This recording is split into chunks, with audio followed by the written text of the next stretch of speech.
चक्रव्यूह के विषय में विस्तृत जानकारी लेनी है तो अपने उस सांसद से वो संपर्क कर सकते हैं।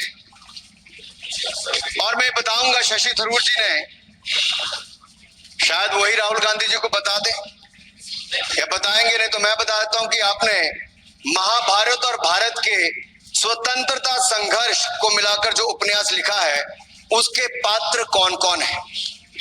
इस उपन्यास में धृतराष्ट्र के रूप में किस नेता को दिखाया गया है, कौरव किस पार्टी को कहा गया है, इस उपन्यास में प्रिय दुर्योधनी कौन है।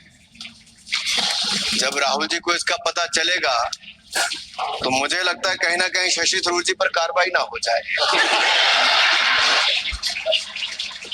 लेकिन क्या है साहब, ये लोग तो संविधान दिखाते थे, पढ़ते नहीं थे। मैंने उस दिन पूछ लिया कितने पन्ने होते, तो वो भी नहीं बता पाए। मैंने उसके बाद पूछा कि ये जो आप संविधान की कॉपी लेकर चलते हो, इसका प्रीफेस पढ़ा है, इसका फॉरवर्ड पढ़ा है, इसकी प्रस्तावना किसने की है। के वेणुगोपाल जो सॉलिसिटर जनरल इनकी सरकार के समय भी रहे होंगे, सीनियर एडवोकेट हैं, या गोपाल शंकर नारायण जो सीनियर एडवोकेट हैं, उन्होंने उसकी प्रस्तावना की थी और प्रस्तावना में लिखा था कि कैसा काला अध्याय वो इमरजेंसी का समय था। और ये संविधान जो डॉक्टर बी.आर. अंबेडकर जी ने दिया, अगर ये नहीं दिया होता तो आम जनमानस को अपने अधिकारों का पता भी नहीं लगता। लेकिन इन्होंने तो उसको पढ़ा ही नहीं था, लेकिन केवल कॉपी दिखा रहे थे इतने दिनों से साहब। ऐसे ही महाभारत पर भी ऐसी हालत लग रही है। और मुझे लगता है, और नहीं तो गूगल दादा तो थे, इनसे पूछ लेते आप क्या करते हो साहब, साथियों को बताया करो। सर, इस उपन्यास के माननीय सभापति जी, इस उपन्यास के मुताबिक जिस पार्टी के सर्वे सर्वा आप हैं, उस उपन्यास के वही कौरव पार्टी है। मैं अपनी तसल्ली के लिए कुछ पंक्तियों को यहाँ उद्धृत कर देता हूँ। मैं कोट कर रहा हूँ सर, पेज नंबर 245 से। The India of which Dhritarashtra assumed the leadership on 15th August 1947 had just been through a cathartic process of regeneration, another stage in this endless cycle. अब 15 अगस्त 1947 को प्रधानमंत्री के रूप में मोदी जी तो नहीं थे, और ये कह रहे हैं कि जिन्होंने 15 अगस्त 1947 को उस समय वो सत्ता ली थी, वो धृतराष्ट्र थे। तो धृतराष्ट्र किसको कहा गया? धृतराष्ट्र को किसको कहा गया? अब आपने मुझे बांध रखा है, कल स्पीकर ने कहा है, स्पीकर महोदय ने कहा कि उस समय के लोगों का नाम नहीं लेना। तो प्रथम प्रधानमंत्री जी को धृतराष्ट्र मैंने नहीं कहा, इनके अपने ही सांसद ने अपने ग्रेट इंडियन नोवेल में कहा है। शशि थरूर जी कहाँ गए? छिप तो नहीं गए? आशुतोष हो सकता है। फिर देखिए प्रिया दुर्योधनी और धृतराष्ट्र के विषय में क्या लिखा है। I quote from page 293. In Delhi, blind Dhritarashtra ruled with Priya Duryodhani by his side, and he pledged the nation not so much to the gas and hot water of his Fabian preceptors, but to smoke and steam of the modern industrial revolution their ancestors had denied this country. Sir, ये सबको पता है कि देश के एकमात्र Fabian Samajwadi कौन थे, और ये फैबियन समाजवादी कौन थे उसके बारे में किसी और ने नहीं, आपके ही सांसद ने लिखा है। अरे वाह, इसमें तो आगे इमरजेंसी की चर्चा भी है, और जिसे इंदिरा गांधी जी ने थोपा था, और इमरजेंसी का उपयोग किया है। ये देश इनकी यातनाओं का सर भुक्त भोगी रहा इमरजेंसी के समय, और वो काला खंड, वो काला अध्याय वो देश कभी भूल नहीं पाएगा, जिसने देश के लोगों को कठिन शब्द इमरजेंसी के बारे में भी बताया सर। तो हम चर्चा कर रहे थे द ग्रेट इंडियन नॉवल के अध्याय 7th बुक की, जिसमें प्रिय दुर्योधनी और उनके प्रिय पात्र शकुनी शंकर डे देश में आपातकाल लगाने की योजना बना रहे थे। सर मैं पढ़ता हूं कि शकुनी ने क्या कहा, I quote, What you could do now is to declare an internal seize, a grave threat to the stability and security of the nation from internal disruption। जिस बुक को आप कोट कर रहे हैं उस बुक को आप सबमिट कर दीजिए। मैं कर दूंगा साहब, एक कॉपी आपको भी भिजवा दूंगा साहब, एक टेबल पे भी रख दूंगा। So what you could do now is to declare an internal seize, a grave threat to the stability and security of the nation from internal disruption.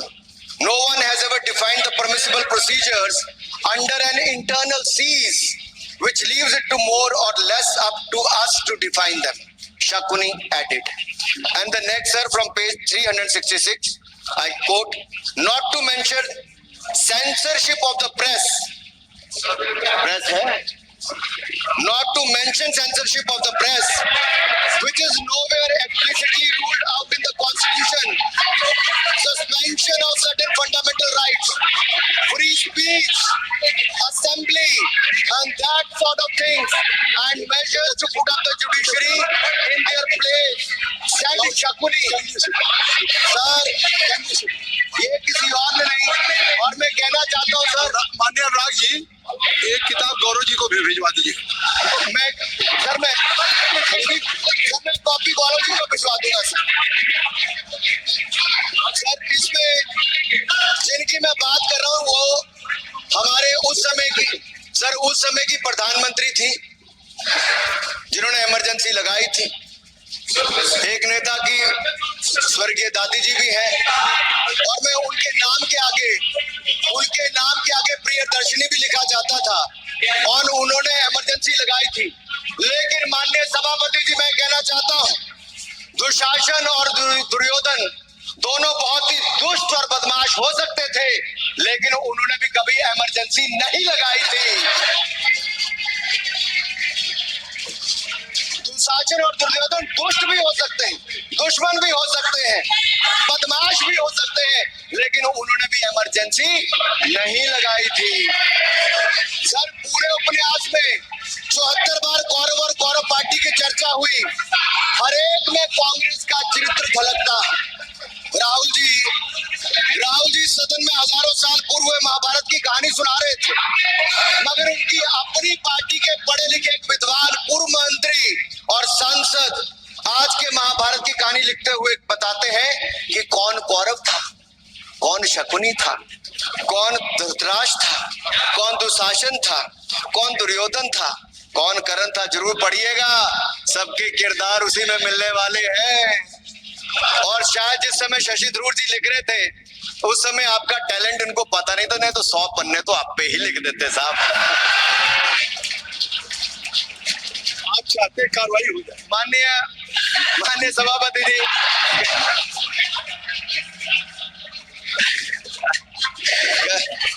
कल जब राहुल गांधी जी चक्रव्यूह पर बहुत ज्ञान दे रहे थे, तो पीछे दो लोग, कुमारी शैलजा जी और दीपेंद्र जी बैठकर मुस्कुरा रहे थे। अब शायद राहुल जी वो पीछे हंस तो रहे थे, लेकिन आप एक बात जरूर कर लीजिए,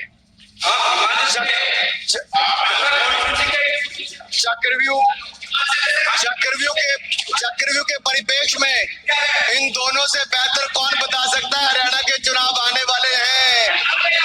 जान लीजिए कि कौन शकुनी है और कौन अभिमन्यु है, नहीं तो बहुत देर हो जाएगी।